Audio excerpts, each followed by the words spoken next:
কোরবানির ঈদ তো চলেই আসলো আর কয়েকদিন পরে কোরবানির ঈদ। আর এই কোরবানির ঈদে সবারই খুব বেশি ব্যস্ততা থাকে। ঈদের আগে অনেক বেশি প্রিপারেশন নিতে হয়। তো আজকের ব্লগে থাকছে ঈদের আগে হালকা কিছু প্রস্তুতি। যদিও আমি শ্বশুরবাড়িতে ঈদ করতে চলে যাব, তারপর আমার বাসায় হচ্ছে কিছু প্রস্তুতি নিয়ে রেখে যাচ্ছি। তারপর হচ্ছে যে দুপুরের রান্না বান্নায় পুরো ব্লগটা আশা করছি শেষ পর্যন্ত সাথে থাকবেন। তো সকাল সকাল উঠে হচ্ছে রান্না শুরু করে দিয়েছি, যেহেতু কিছু কাজ করব, ফ্রিজ পরিষ্কার করব, মশলা করে রাখতে হবে। তো সকাল সকাল উঠে একদম খুব ভোরে নাস্তা টাস্তা রেডি করার পরেই হচ্ছে ভিডিওটা শুরু করেছি। আর ভিডিওটা নাস্তা করার আগে করলে হচ্ছে যে ওগুলো নাস্তার ভিডিও করতে গেলে ভিডিওটা অনেক বড় হয়ে যাবে। তো এখানে কয়েক রকমের সবজি দিয়ে, গাজর, পটল, ঢেঁড়স, বরবটি, আলু, এগুলো সবগুলো দিয়ে একটা সবজি ভাজি করে নিচ্ছি। আর এখানে তেলাপিয়া মাছটা হালকা ভাজি করে নিয়েছি, শুধু টমেটো দিয়ে ভুনা ভুনা করে রান্না করব। তো আর এই যেখানে টমেটো দিয়ে দিচ্ছি, এই তারপর হচ্ছে যে ধনিয়া পাতা দিয়ে নামিয়ে নিব। এটা হচ্ছে দুপুরের খাবারের জন্য প্রিপারেশন নিয়ে নিয়েছে। একদম সকাল সকাল উঠেই রান্না বান্না শেষ করে তারপরে চলে আসলাম ফ্রিজ পরিষ্কার করতে। ফ্রিজ পরিষ্কার করতে তো আসলে অনেক বেশি সময় লাগে। তো এই যে এটা হচ্ছে ফ্রিজে চালের গুঁড়া রেখেছি, যে তো পিঠা খাওয়ার জন্য, এগুলো সবগুলো বের করে নিচ্ছি আমি। আর ফ্রিজটা পরিষ্কার না করলেই না, কারণ ঈদে যেহেতু মাংস রাখা হবে, তো আমাকে ফ্রিজ পরিষ্কার করতে আমার হাজবেন্ড সাহায্য করছে, তো সেই বেশিরভাগ পরিষ্কার করেছে। আর আমি হালকা একটু ওকে হেল্প করেছি।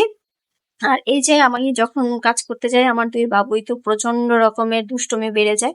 তো এই জন্য আমি ওদেরকে ধরে রেখেছি আর আমার হাজবেন্ড পরিষ্কার করে দিয়েছে। এই তো পুরো ফ্রিজ পরিষ্কার হয়ে গেছে। তো আসলে একটা ফ্রিজ পরিষ্কার করতে অনেকক্ষণ সময় লাগে। তো এই জন্য, আর আমার একটু ঠান্ডার প্রবলেমের কারণে আমি খুব বেশিক্ষণ পরিষ্কার করতে পারিনি। তারপর ফ্রিজ পরিষ্কার শেষে আমি চলে আসলাম মশলা করতে। এখানে আদা রসুন ব্লেন্ড করব, আর পেঁয়াজ আগে ব্লেন্ড করে রেখেছি।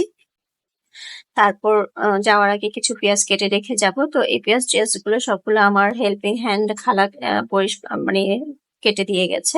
তো এখানে আমি রসুনে একটু ঠান্ডা পানি দিচ্ছি। আমি আবার মশলা করার সময় ফ্রিজের ঠান্ডা পানি দিই, এতে করে মশলাটা গরম হয়ে যায় না। কারণ ব্লেন্ডারে যখন মশলা করি তখন হচ্ছে যে মশলাটা একটু গরম হয়ে যায় মটরের কারণে। তো ঠান্ডা পানি দিলে আর সেই গরমটা হয় না।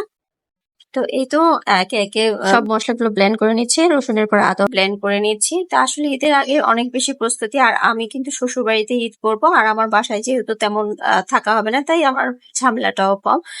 এই জন্য তারপরে এই মশলা করে না রেখে গেলে এসে আবার করতে হবে, এই জন্য করে রেখে যাচ্ছি। আর হচ্ছে যে ফ্রিজটা তো পরিষ্কার করতেই হবে। আর এই জন্য, আর এর ফাঁকে ফাঁকে আমি হচ্ছে নিজের জন্য কিছু শপিং করেছি ঈদ উপলক্ষে। আর আমার খুবই পছন্দের, মানে এই এই ড্রেসটা কিনেছি নিজের জন্য।